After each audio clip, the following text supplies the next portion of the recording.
ये तुम्हारी मेरी बातें मेरे शो का नाम है और आज हमारे साथ स्टूडियो में राकेश रोशन साहब हैं, शशि सर हैं और मिस्टर राजन लाल हैं और तीन अलग अलग पर्सनालिटी सामने, इसलिए सवाल भी मेरे जो है वो दिमाग में घूम रहे हैं यहाँ से वहाँ। राकेश सर और पहले शशि सर, यहाँ से शुरू करता हूँ। आप दोनों दोस्त हैं, बहुत सारा टाइम बिताते हैं। किस मोमेंट पे ये ख्याल आया कि ये डॉक्यूमेंट्री बननी चाहिए द रोशंस? ये कुछ 9-10 साल पहले एक इंस्ट्रूमेंट निकला था जिसमें कुछ 9-10 हज़ार गाने थे। जी। तो उसमें आप चूज़ करिए, रफ़ी साहब के गाने सुनने हैं तो रफ़ी साहब के सारे गाने हैं, किशोर कुमार के सब गाने हैं, तलत महमूद के सब गाने हैं, तो म्यूज़िक डायरेक्टर्स में सबके गाने हैं। तो मुझे बहुत अच्छा आइडिया लगा ये, तो मैं कुछ 25-30 मैंने ख़रीदा और दोस्तों को गिफ्ट भी किया कि you can listen to anyone you want to like, I want to hear. तो एक दिन मैं घर में बैठा हुआ था तो मैंने बोला मैं अपने फादर के गाने सुनता हूँ। I couldn't find my father's name, और एक भी गाना मेरे फादर का नहीं था। तो मैं समझा शायद वो कंपनी से कुछ भूल हो गई होगी या they missed out.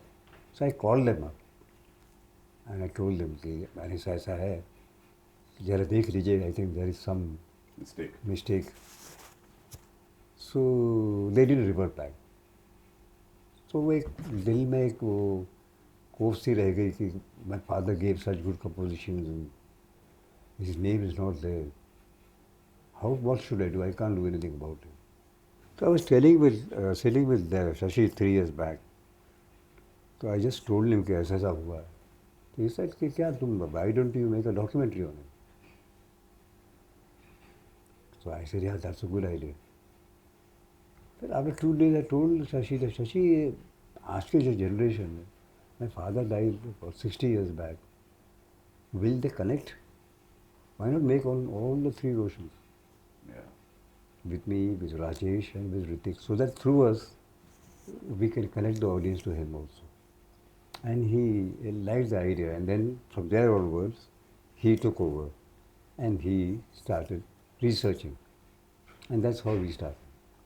Shashi sir, इतना बड़ा काम है ये, धुरंधर लोग फैमिली में रहे, इतना अच्छा म्यूजिक है, जब आप सब कुछ साइन हो गया, पहली बार बैठे, तो कहाँ से शुरू किया जाए? तो बड़ा मुश्किल होगा पहला स्टेप, कैसे डॉक्यूमेंट वो सब, क्या कैसे शुरुआत की आपने इस फिल्म की? Have to be very clear कि आप क्या कहना चाहते हैं डॉक्यूमेंट्री में। तो मेरे दिमाग में ये बिल्कुल क्लियर था कि मैं कुछ ऐसे लोगों की बात करना चाह रहा हूँ जिन्होंने इन 75 वर्षों में हिंदुस्तानी सिनेमा को तरह तरह की चीज़ें दी हैं, as director, music director, as actor. और मेरी यही कोशिश है कि उनका काम जो कि पब्लिक डोमेन में है वो तो छुपा नहीं है, अच्छा बुरा दोनों, लेकिन उनकी कौन लोग हैं ये, किस जिन्होंने इस तरह का काम किया, उसको अगर हम उजागर कर सकें तो वो कहानी जो है लोगों के लिए बहुत दिलचस्पी रखेगी कि ये वो लोग हैं जिन्होंने ये सब किया। तो ये प्रेशर मेरे दिमाग में नहीं था कि मैं इतने धुरंधर लोगों को इकट्ठा कर रहा हूँ। प्रेशर ये था कि कहानी सच्ची होनी चाहिए, ऑनेस्ट होनी चाहिए, और क्योंकि काम तो इन्होंने किया ही हुआ है अच्छा, उसको तो मुझे छेड़ने की ज़रूरत है ही नहीं, वो तो ऑलरेडी है वहाँ पे आपके पास, तो आपको एज ए बोनस मिल रहा है। लेकिन इनकी कहानी को किस तरह से लोगों तक पहुँचाना है, वो जो इमोशन मैंने महसूस किया इस परिवार के अंदर, और जो कॉमन मैन की एक फील मुझे आई, इंस्पाइट ऑफ देम फील। मुझे हर लोग बोलते अरे ये इतने बड़े डायरेक्टर थे, वो इतना बड़ा स्टार था, तो इनको साथ काम करने में तुम्हें, मुझे एक दिन के लिए महसूस नहीं हुआ। ये भी हो सकता है कि मेरी और इनके जो संबंध हैं वो इतने नज़दीकी हैं कि मुझे वो महसूस नहीं हुआ, लेकिन वो बने भी इसी वजह से, क्योंकि मैं इनके साथ जब मैं बैठता था, बातें करता था, तो हम इतने घुल मिल गए, ये प्रोसेस इतना सबकॉन्शियस में हुआ कि we became so close. They were absolutely fearless in front of me, whatever I talked, and I exactly knew what I'm going to get out of them. So there was no pressure of them being such big stars in front of me. हमें वही पूछने वाला था कि Rakesh sir खुद इतने बड़े director हैं, No, कभी that ये was होता not था कि the मुझे देखने तो क्या कर रहे हो शशि? हाँ नहीं वो ठीक है, वो होता था हमारा, he is because he is a director, so Yeah, yes. इन्होंने वीडियो लिया, फोटो लिया, भाई फोटो दिखाओ। So that is all part. there. No, because he is a director himself, and when we said, so I said, "Ki, look, you are a senior to me, and I respect you for your work. So I have no ego in this. But also he gave me the freedom, because this animal of making documentary is something different. He has been a feature film director. For feature film director to understand how a documentary will pan out is a difficult thing. For anybody it is actually. Even because it's more spontaneous. It changes with everything. So he gave me that liberty. And when things used to be at a stage where we would, able to show it to them, then I used to call him. I said, come and see it. Then he used to have his reactions. So yeah, it was a kind of a perfect understanding between a good director and Producer and part of the part of the documentary. Yeah, I really tell you, मुझे कई बार ऐसा लगता है कि मैं लोगों, अरे पर क्या मुश्किलात क्या आई आपको? मुझे मुश्किलात आई नहीं कोई, मैं क्या बताऊं मुश्किलात क्या बताऊं मैं. It was so smooth. And क्योंकि एक तो जुनून इतना था, मुझे इतनी खुशी होती थी मुझे शूटिंग करते हुए, और मुझे मतलब किसी भी एक्टर की, चाहे वो शाहरुख खान था, चाहे सारे टॉप स्टार्स थे इसमें, लेकिन हर के बाद गुड्डू जी मेरे बोलते, कैसा आज का कैसा हुआ, उसका कैसा हुआ? मैं बोला बहुत अच्छा हुआ, कमाल का हुआ, मज़ा आ गया. तो मुझे कभी ऐसा ही लगा ही नहीं कि यार क्या होगा मेरी. और obviously there are some practical issues in a series like this which is huge, but I never felt. It was so, it was so smooth. Rakesh ji की फिल्मों में हमेशा ये रहा है कि एक तो मसाला होता था, कामयाब डायरेक्टर रहे हैं, और एक एज अ मूवी लवर एक होप है कि फर्स्ट हाफ में हीरो के साथ जो भी हो रहा हो, सेकेंड हाफ में जब वो आएगा तो वो स्क्रीन हिला देगा. उसमें एक उम्मीद होती थी और वो हमेशा जीतता था. फिल्मों में तो एक्टर जीतता ही, लेकिन ये एक अलग तरह से इमर्ज होता था. एडिटिंग बहुत शार्प होती थी. डॉक्यूमेंट्री जब बनती है सर तो इतना सारा मटेरियल होता है. आपको ऐसा लगा कि कुछ छूट गया जो शायद ये भी आ जाता? इतनी सारी चीजें बोलते हैं लोग, उसको कट करके बना पाना बड़ा मुश्किल रहा. कुछ आपको ऐसा लग रहा है कि यार एक और पार्ट आना चाहिए इसका? तो नहीं, अगर वो कहें तो हम will be ready with in years time to make a second part also, because we have got enough material. True. Due to time limits, one episode not more than an hour, we couldn't put everything in it. लेकिन बहुत सी चीज़ें और हैं जो रह गई हैं कहने के लिए. तो एक मौका मिले तो पार्ट 2 भी बना सकते, सीजन 2 भी बना सकते हैं. मिस्टर राजन लाल जिनकी बुक लॉन्च हो रही है आई रीड माय वे, आपसे मैं ये पूछना चाहता हूँ क्योंकि आपने फिल्म देख के मुझे कॉल किया था. इस वक्त आप एज अ फिल्म फैन इतनी फिल्में आप देखते हैं, आपके ख्याल क्या हैं द रोशंस को लेके? भैया मैं तो मेरा तो कुछ पर्सनल थोड़ा रिलेशन है, बिकॉज मेरी दोस्ती जो है शशि के साथ 40-45 साल की, गुड्डू की 40 साल प्लस है. तो हमारा बॉम्बे में थे तो हमारा एक ग्रुप होता था, हमारा एक झुंड होता था जो हम हमेशा साथ में मिलके, उस वक्त हम लोग सब we were trying to find our own selves and what is going on. Everybody was doing their best to whatever it is. But मुझे जब शशि और गुड्डू ने बोला बॉम्बे में कि वे रिलीजिंग नौशन ऑन 17th of Jan, तो मैं कल 17th के नहीं 18th को जाके मैंने रात को 11:30-12 बजे पिक्चर नेटफ्लिक्स पे देखी. और मैंने कहा मैं देख के सो जाऊँगा 1 घंटा एक एपिसोड. मैंने देखी एक, मैंने कहा यार दूसरा लगाता हूँ, दूसरे के बाद तीसरा, तीसरे के बाद चौथा. जब मैंने देखा तो 3:30-4 बज गए थे. I was so happy and emotional because something had touched me, and I said यार what a great series this has been made. And I immediately picked up the phone and sent a message to Shashi at 3:30 or 4 in the morning and to Gudu. और गुड्डू अपना phone नहीं उठा रहा था because he was busy. I think he was getting too many calls. So I sent him a voice message, sent him a WhatsApp message.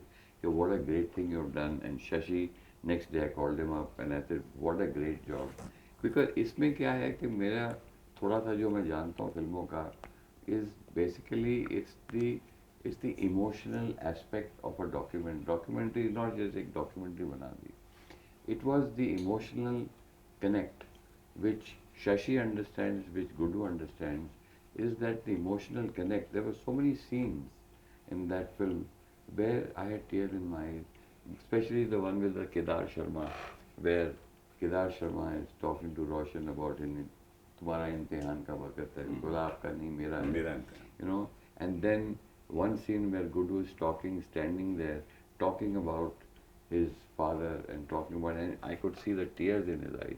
Those scenes, emotional scenes, and Ritik's scenes when he talks about his father, about his grandfather, and Rajesh Roshan's scenes when he was saying that I would not compromise. मैं किसी के घर नहीं जाऊँगा काम मांगने. I mean, these are scenes which were so touching, and I think it's the editing of Shashi and Gudu together or whatever, I don't know, but it's the editing between Javed talking, Asha ji talking, and Shahrukh talking, and Ritik talking, and whoever the other stars were. I think the connecting what they talked and then what they showed, connect what they showed, that was what made this magical. And this is what I understood of it, a little bit what I did. But I think that is what made the editing was made कि भाई बात कर रहे हैं जावेद साहब उसके बाद Connect. See, that is that is a script. In a documentary, there is no script. So when I'm interviewing, I exactly knew when he says this, then I need to have a counter from A, B, C, or Yes. what he has said perfectly fits to this answer, or it doesn't fit, so I need something which is different. So this was constantly happening in my mind, and then I used to sit with my editor, which she has also done. Because जब हम शुरू कर रहे थे तो मेरे लिए बहुत बड़ा चैलेंज था कि इसका एडिटर कौन हो. सो गुड्डू जी सेड मेरा एक एडिटर है, उसने बहुत अच्छी अच्छी पिक्चरें की हैं. सो आई डिडंट से एनीथिंग. मैंने कहा मैं भी जानता हूँ कईयों को, but I definitely wanted an editor who has done documentaries before.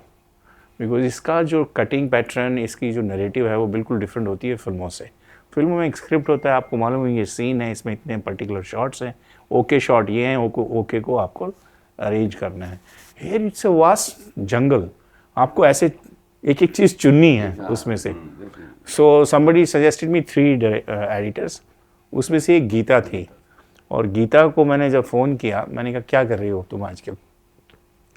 इसने कहा कि मैं एक डॉक्यूमेंट्री कर रही हूँ जिसका नाम है ये angry young man, Salim Javed की. So I immediately said, oh, so she's already in it. So I said, I think I need to talk to you, come over. She came, and I think in 20-25 minutes I realized that we are absolutely on the same page. Okay? So I said, okay, so you're on. And then I called up Guddu ji. I said, Guddu ji, I found an editor, मैं आपसे मिलवाता हूँ उसको. और then she came and met him, and he said, so because Guddu ji was coming from a different frame altogether of a feature film. A feature filmmaker pre-plans everything, script, entry, this, that, everything is clear cut. So he was a little confused कि कर क्या रहे हैं ये, बना क्या रहे हैं. So he asked her the question same, which he used to ask me. तुम लोग क्या करोगे, शुरू कैसे करोगे, एडिट कहाँ से होगा, मेरा एंट्री कैसे होगा. So I had discussed all this. I said, you will be facing the same question which I have faced with Guddu ji. So we have to sit together and convince him that just wait, we'll do a good job.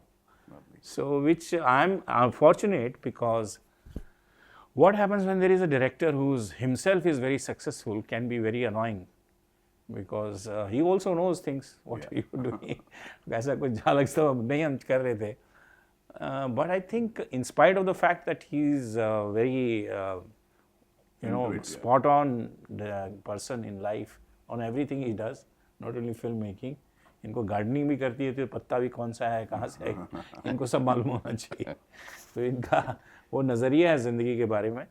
तो could have been very difficult कि वही है, तो हर आदमी हर चीज़ को पूछता है, हर चीज़ को. लेकिन आई थिंक हम जैसे इस जर्नी में आगे चलते गए ना, एक दूसरे का कॉन्फिडेंस जो है हम लोगों ने गेन किया विदाउट स्पीकिंग. कोई ऐसा नहीं होता था कि डिस्कशन होते थे या कुछ ऐसा, बट ये एक understood. M I right Guru ji, this कि जो ही हम चलते गए ना इस जर्नी में, because he is also perceptive man, he realize कि नहीं कुछ तो सही हो रहा है.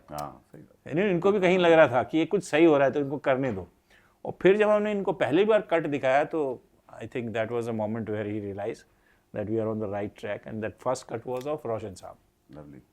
राकेश जी, 2 सवाल छोटे से करूंगा। एक तो ये कि रोशन साहब, मैंने रेडियो किया है 25 साल और बहुत पाँव छू लेने दो फूलों को इनायत होगी और ताजमहल सब प्ले किया है, और राजेश रोशन साहब का म्यूजिक भी बहुत कमाल रहा है। ओपन। आपकी फिल्मों में भी कमाल का म्यूजिक रहा, आपको सेंस से म्यूजिक, एक अलग साउंड था खून भरी मांग का, किशन कन्हैया, कोयला, म्यूजिक कमाल है। ये आपको कभी लगा नहीं कि म्यूजिक डायरेक्टर बनना है, सिंगर बनना है, इस तरह के कुछ ख्याल आए थे जब आप छोटे थे? नहीं नहीं, मुझे बचपन से ही एक्टर बनने का एक सपना था, जी। तो मेरा ध्यान इस तरफ गया नहीं, क्योंकि हम म्यूज़िक की फैमिली में हैं। मेरी mother was also Yeah. All India radio singer. She sang in 1 or 2 films also with Lata ji. तो शायद ब्लड में है, तो जब म्यूज़िक सुनता हूँ, जब राजेश कुछ बनाता है, हम्म। तो मुझे फ़ौरन पता चलता है कि ये अच्छा है या नहीं अच्छा है, फॉर द सिचुएशन, हाँ। जो सिचुएशन मुझे चाहिए। और मैं हमेशा कमर्शियल पिक्चर बनाता हूँ, because I feel that films are entertainment. तो जब घर से आप बाहर जाते हैं पिक्चर 3 घंटे देखने के लिए, we should see a different world, true. Not the same world what you are living in. Yeah. तो फिर इसलिए गाने भी हम फिर मेलोडियस गाना लेते थे, और फिर उसको आज के रिदम में जैसे रिदम चेंज होते हैं वैसे वो चेंज करते गए। क्या बात। एक आखिरी सवाल आपसे ये है कि आपकी फिल्में जब हमने देखी तो वो टिकट विंडो में से हाथ जाता था और ब्लैक भरे होते थे टिकट।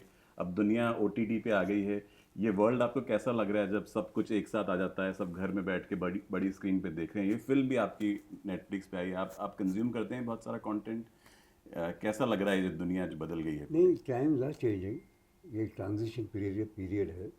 ये पहले भी आया था जब वीडियो नए नए जब वीडियो हैड कम आउट, तो people had stopped going to the theatres, they were just glued to the house. कभी वीडियो आ जाएगा, पायरेटेड वीडियो, वो पिक्चर देख लेते थे। But I think time will come where people will get fed up of seeing at home, and they would like to go out and see films. But we have to make films to attract them. True. If we don't make good films to attract them to come out of the house to see in the big theater, so we all trying for that. Lovely. आते वक्त में गाना गा रहा था, आज उनसे पहली मुलाकात होगी, फिर आमने सामने बात होगी, बात हो चुकी है। और ओकेशन कल ये है, आप रेडियो पर रोज शो में सुन ही रहे हैं, I did it my way, कल लॉन्च है sir, all the best. Thank you. और राकेश जी हैं, शशि सर आ गए हैं, जाते जाते आप कुछ अगर कहना चाहें तो, कि कल क्या होने वाला है, दुबई क्या देखने वाला है, प्लीज़ बताएं। कल सर हमने तो काफ़ी मेहनत की है, और कल बुक लॉन्च बड़ा है और 400-500 लोग शायद आएंगे, आई डोंट नो। तो एंड हमारा कौंसल जनरल जो है इंडिया का, he is coming as chief guest, and I will be introducing Guddu and Shashi on stage, and of course I've got Vasu Shroff and Mr. Rizwan and Surinder Kandari, who are the pillars of Dubai. And from the religious angle, being a Sai Baba Bhakt, the head priest of Shirdi is flying down specially for me tomorrow morning, and he is going to be opening the whole thing by his verses and everything. And I think I'm having the picture of Sai Baba, my mother, and Dutt Sahab in the background. And we'll open with this, and then the Consul General will come release the book, and we will talk, and then I will invite Shashi and Rakesh ji on stage to welcome them and felicitate them, and we will show the AV of it or whatever it is, and I have made an AV of my own which will show. So it was a very difficult task to get this in order, because the location is not a hotel ballroom. The location is a beach. It's on Coco Bay Beach, and the challenges which we faced to have this, and I want to do it at 5:30 p.m. sharp, because the sun sets at that time. So I think that's the time when we are launching, and I've told everybody, please come much in advance, be there by 5:15, so that we start at 5:30, because the Consul General has given me a half an hour window to come at 5:30 and go at 6, and then we'll continue. So that is what we are planning to do. But it's a challenge as I speak, is going, because we can't put up a stage and do the sand during the daytime as per the government permission. No. So they are working from 10 p.m. at night to 8 a.m. in the morning, and that's been happening for the last 3 days to set up the whole thing. आपने देखा है कि what Rida is doing. So there's a lot of challenges which we faced, and then the number of people went up from 200 to 400, I don't know, 400-500 people, and this is all adding up to it now. But I think I have a great PR team, I have a great event team who's working on it, and then after that we finish at 6:30. We will move to the Coco Bay area where the entertainment will start, and we've got some really very interesting entertainers, shows, performers, artists who will perform right through the night till whatever time it lasts, and Lovely. just have a ball and release the film. Lovely. It's just do it well, and I'll give Sounds them- very interesting. ये book give जो है them- I did it my way sir की, लेकिन ये भी सब ऐसे ही मुश्किल रास्तों से आए हैं। और राज साहब के शेर के साथ इजाज़त की, ये अलग बात कि चुपचाप खड़े रहते हैं, मगर जो लोग बड़े हैं बड़े रहते हैं। Thank you so much.